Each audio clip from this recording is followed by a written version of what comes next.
Na educação financeira, existem 3 fatores ou números que 100% das pessoas devem gerenciar ao planejar as finanças pessoais, tanto diariamente, mensalmente quanto anualmente. Para o longo prazo, por exemplo, para a aposentadoria.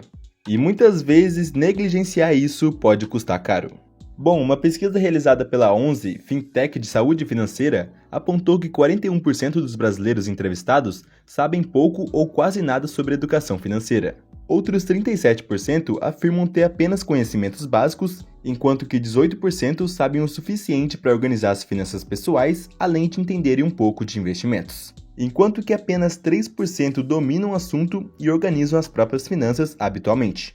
E pensando nisso, precisamos falar sobre os 3 fatores da educação financeira. Gerenciar os gastos. Calma, eu sei que você pode estar pensando que isso é óbvio, mas você sabe o quanto está gastando mensalmente? Bom, de acordo com o Bradesco Seguros, o ideal é que os gastos essenciais somem no máximo 50% da sua renda. Os gastos essenciais são aqueles que temos todos os meses de forma fixa. Aluguel, contas de água, luz, internet, plano de saúde, combustível para o carro, entre outras despesas fixas. E eu também fiz algumas pesquisas para ter outras fontes a respeito do assunto. E a maioria dos profissionais da área fala que você deve ter no máximo 60% da sua renda comprometida com os gastos fixos. E se você passa disso, fica mais difícil de seguir com os próximos 2 fatores da educação financeira. E agora você pode estar pensando, mas não tem como, eu tenho que pagar aluguel, financiamento do carro, gasolina, IPVA, contas da casa e mais um monte de boleto que nem sei de onde vem. Só nisso já vai toda a minha renda. Então, isso me faz lembrar a frase do livro A Psicologia Financeira. Tudo tem um preço, mas nem todo preço vem escrito em uma etiqueta. Ou seja, ao comprar um carro, por exemplo, vemos apenas o preço dele, ou até mesmo apenas o preço das parcelas mensais. Mas não olhamos para todo o custo embutido por ter o veículo, de manutenção, gasolina, IPVA, multas e por aí vai. Isso nenhum vendedor vai te falar. Porém, deve-se colocar na ponta do lápis quando vai adquirir um bem material caro como esse. Mas tá, se seus gastos fixos excedem os 60% de sua renda, existem 2 alternativas. Cortar alguns gastos, porém isso pode ser mais doloroso de, por exemplo, vender o carro e comprar o inferior, andar de Uber ou também de transporte público. Bom, cortar gastos para conseguir manter no máximo 60% da sua renda com os gastos fixos. Ou também focar em aumentar sua renda. Cara, na minha opinião, compensa fazer os 2 em conjunto. É impossível falar em educação financeira no Brasil sem abrir mão de alguma coisa. Eu mesmo não tenho carro e ando com uma motinha de modelo antigo. Assim, consigo ter uma folga bem grande no meu orçamento se comparado a alguém que tem um carro novo financiado, por exemplo. Mas eu sei, cada um tem uma vida. Não é porque eu faço isso que você também deve ter uma motinha. Às vezes você tem filhos e é preciso levá-los ao hospital, por exemplo. Ter carro é essencial para momentos como esses. Porém, se seu orçamento está apertado, tente cortar alguns gastos fixos que não são tão essenciais assim. Nesses gastos fixos entra transporte, aluguel, contas de água, luz, internet, plano de saúde, seguro, alimentação e tudo aquilo que você tem que pagar mensalmente.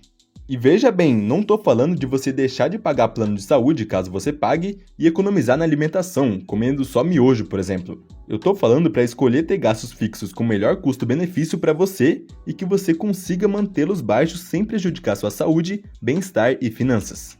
Vivendo assim de forma mais simples, pelo menos por um período da vida. Porque os gastos variáveis sempre aparecem. Sempre vai ter aniversário de familiares próximos, todo ano vai ter datas comemorativas, uma hora ou outra você vai precisar comprar roupa e por aí vai.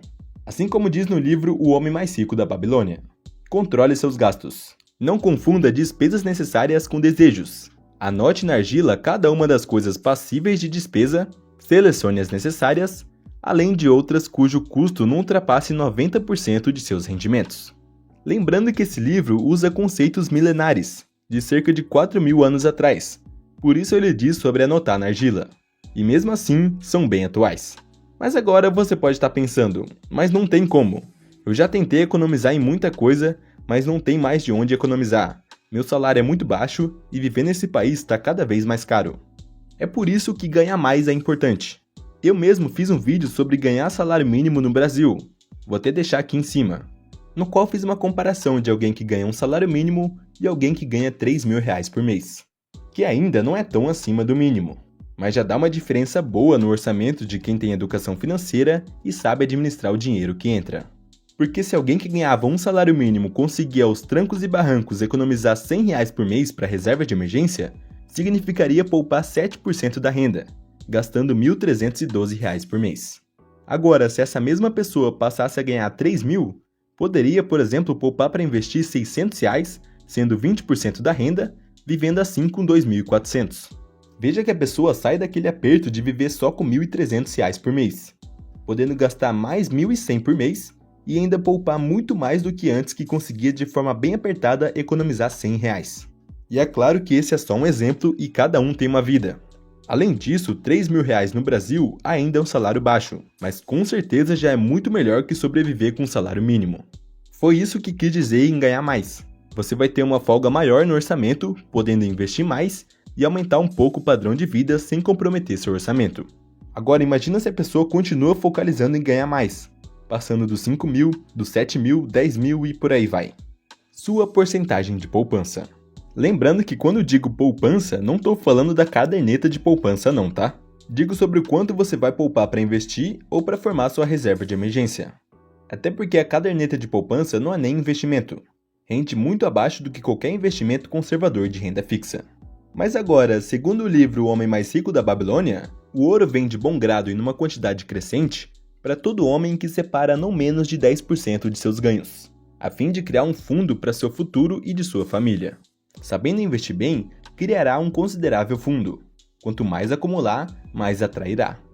Apenas nessa frase, o autor do livro já diz sobre o efeito dos juros compostos no longo prazo nos investimentos. Que você investindo e recebendo rendimento, e consequentemente reinvestindo, verá sempre crescer o montante. Mas bom, já vou falar melhor sobre isso. O ponto principal desse segundo fator é quanto você poupa mensalmente. Neste livro, ele fala bastante sobre poupar no mínimo 10% da sua renda. E esse pode ser sim um excelente começo. Mas veja que isso vai depender muito. Se você ganha, por exemplo, R$ 2.000 por mês, poupar 25% significaria poupar R$ 500 por mês. Que para muitas pessoas ficaria bem apertado no orçamento viver com apenas R$ 1.500. Então se hoje você ganha pouco, pode começar poupando 10% ou até mesmo 5% para criar esse hábito de poupar todo mês, mas sempre buscando ganhar mais. Porque veja só, se você por exemplo ganhava R$ 2.000 e se especializando na sua profissão passa a ganhar 5.000, já muda muita coisa. A maioria das pessoas iria começar a gastar todos os 5.000 e ia voltar para a mesma de sempre, naquela situação de gastar toda a renda todo mês. Porém, se você já tinha educação financeira e poupava pelo menos 10% da renda ganhando R$ 2.000, ou seja, poupava R$ 200 por mês e vivia com 1.800, passando a ganhar 5.000, você pode até mesmo poupar 40% da renda, ou seja, 2.000, e viver com R$ 3.000. Veja que tanto sua renda, quanto seus gastos, quanto seu aporte mensal aumentaram. Por isso é tão importante ganhar mais. E eu sei que na teoria é fácil de falar sobre ganhar 2.000 e passar a ganhar 5.000. Na prática é muito difícil e demorado em muitos casos. Mas não é por isso que temos que nos contentar com um salário baixo. Então invista em conhecimento também. Assim suas chances de ganhar mais aumentam. Administre seu patrimônio.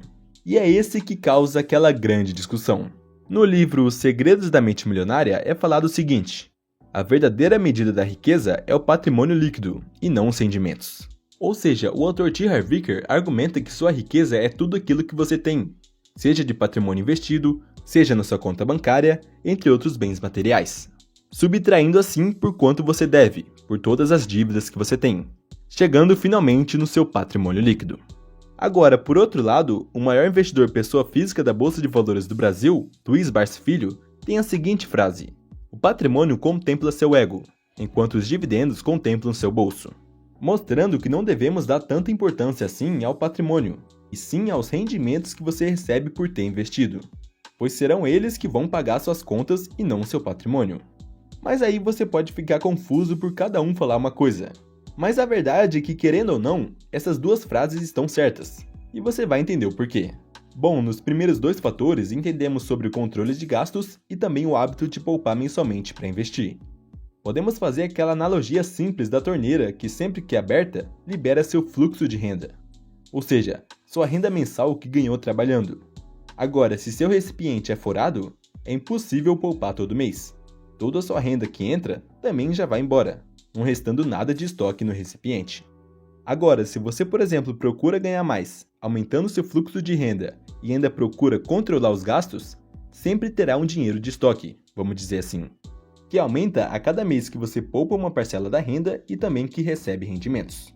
E lembrando que quanto maior for sua renda e sua capacidade de controlar os gastos, maior será a quantia poupada e, consequentemente, mais rápido irá crescer seu estoque. Eu falo bem sobre isso no vídeo que está aqui em cima.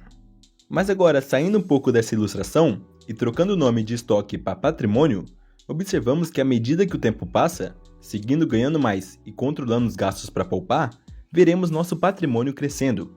Mas não é só poupar e sim investir esse dinheiro poupado.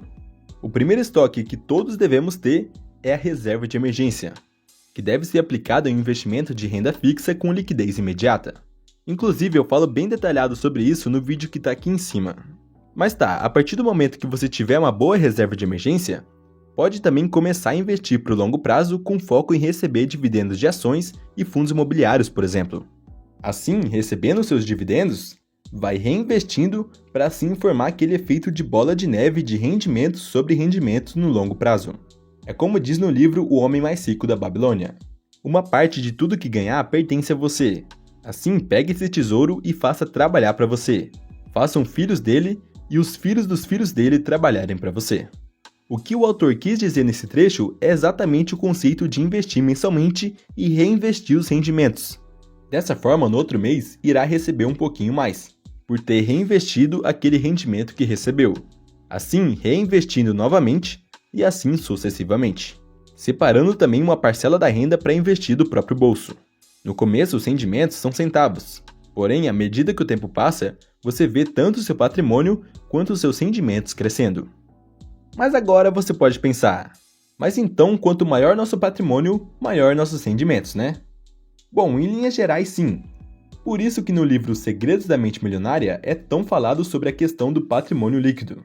E quanto maior ele for, mais você vai receber. Dinheiro atrai dinheiro. Para ficar mais didático e arredondar, se você recebe 1% ao mês de rendimentos, tendo R$1.000 investidos, vai receber apenas R$10 no mês. Agora, se você tiver R$100.000 investidos, rendendo os mesmos 1% ao mês, vai receber R$1.000 mensalmente apenas de rendimentos. Lembrando que estou arredondando. Esses rendimentos tendem a variar também ao longo do tempo. Até porque o que o Barsi fala sobre o patrimônio contemplar o ego é porque ele investe 100% em ações, ou seja, renda variável. Dessa forma, haverão momentos da economia que as ações estarão em alta, fazendo com que o patrimônio de quem tem ações suba, com mercado positivo. Porém, também haverão momentos de crise, onde a maioria das ações estarão subvalorizadas, no negativo. E para sermos bons investidores de renda variável e nos mantermos no jogo, não podemos nos importar com essas quedas e altas de curto prazo, e sim dar importância para os fundamentos dessas ações e fundos imobiliários. Entendendo também que o momento de queda é o momento de comprar mais ações de empresas boas e mais cotas de bons fundos imobiliários a preços mais baixos, recebendo um dividendo proporcionalmente maior quando o mercado voltar a subir, por exemplo. Pois recebemos os dividendos pela quantidade de ações possuídas e não exatamente pelo valor investido. Inclusive, tem uma frase de Morgan Housel do livro A Psicologia Financeira que gosto muito. Mais do que grandes retornos, o que quero é ser a prova de falências. O principal objetivo nos investimentos deve ser ficar no jogo por tempo suficiente para que os juros sobre juros façam sua mágica. Bom, se você nunca viu sobre fundos imobiliários e ações, eu falo sobre renda variável para iniciantes no vídeo que está aqui na tela. Recomendo bastante que você veja. Muito obrigado por assistir o vídeo até aqui e até o próximo.